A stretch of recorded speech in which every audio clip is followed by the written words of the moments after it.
Hi,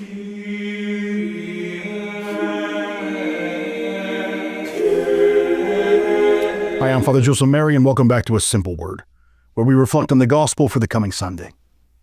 This Sunday is the final Sunday of the liturgical year. The Church proclaims an end of the year of grace, 2024.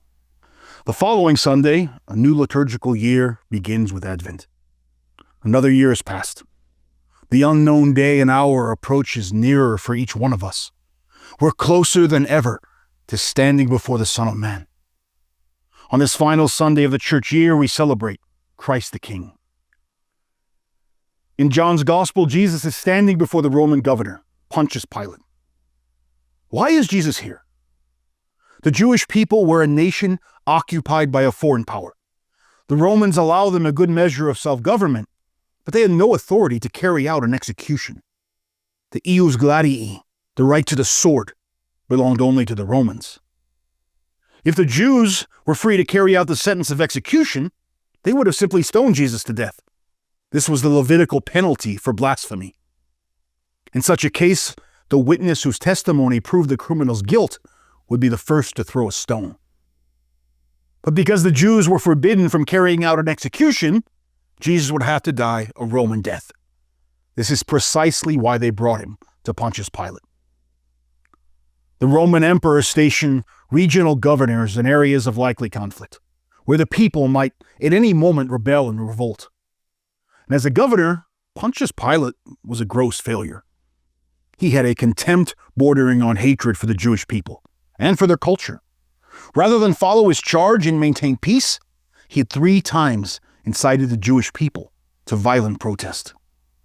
To put it bluntly, he was on very, very thin ice with the Emperor Tiberius. Any more revolts, he'd been warned, and it would be Pilate's blood that was spilled. But he was caught between a rock and a hard place. The Jews were trying to blackmail him into crucifying Jesus. They warned him, if you let this man go, you are no friend of Caesar. They're reminding him of his tarnished record with the emperor. In effect, they're saying, you can't afford another Jewish revolt. Pilate's past had come back to haunt him. It was impossible for him to both defy the Jews and keep favor with the emperor. And yet it's so clear that Pontius Pilate knew the charges against Jesus were a web of lies. He knew that Jesus was innocent of the charges against him. Even more, he seems deeply impressed by Jesus. Pilate was not a religious man, but he was possessed of a superstition common to the Roman mind. And something in Pilate's heart warned him, be careful with this man. There's something more here than meets the eye. So he asked Jesus directly, are you the king of the Jews? He's asking in effect if the charge of blasphemy is true. But Jesus refuses to answer his question, responding instead, do you believe I am a king, or have others told you that? The dialogue makes it clear. Pilate's not in charge of the situation. This is no weak and trembling prisoner. It's the beaten, scourged carpenter from Nazareth who's completely in control. Then Jesus says something which must have terrified the superstitious mind of Pilate. He says, I'm not a king as you think of kings. My kingdom is not of this world. In the heart of Pilate, there's a terrible conflict going on. Jesus says he is the truth. He tells Pilate and us why he came into the world. He came to witness to the truth. He came to tell men the truth about God, the truth about themselves, and the truth about life. And for this reason, we have to either accept Jesus or reject him. This is a moment of ultimate decision for Pilate.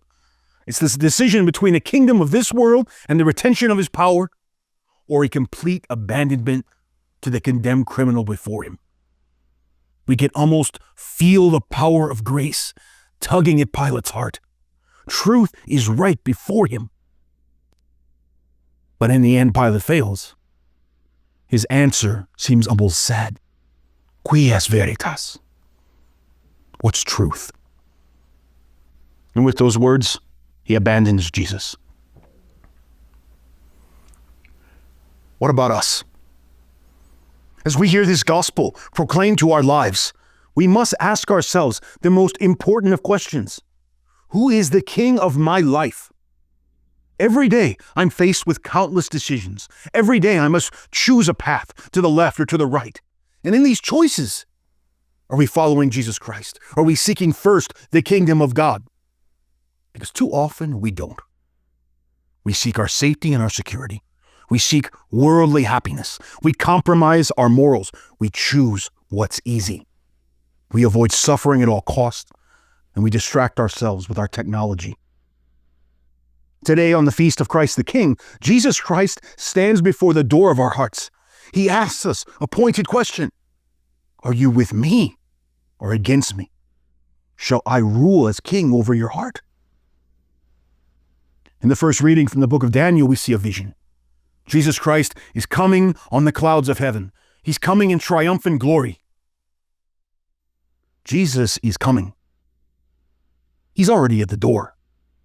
We have to make a decision. As C.S. Lewis once wrote, "Make no mistake, God will invade this world. The king will return. What then happens? The end will come. When the author walks upon the stage, the play is over. When the end has come and every eye looks upon Jesus in glory, it's too late to make a decision. When he comes, so beautiful and terrible, God without disguise, he will strike in us either irresistible love or irresistible horror. At that moment, it's too late to choose a side. That won't be the time for choosing. It'll be the time when we discover which side we've really chosen.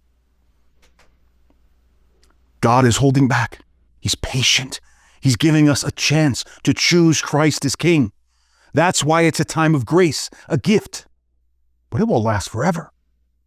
We must take it or leave it. Remember the devil's greatest lie. Tomorrow. I'm Father Joseph Mary, and thanks for listening to A Simple Word. If you found this reflection helpful, please be sure to like, share, and subscribe. And we'll see you next time.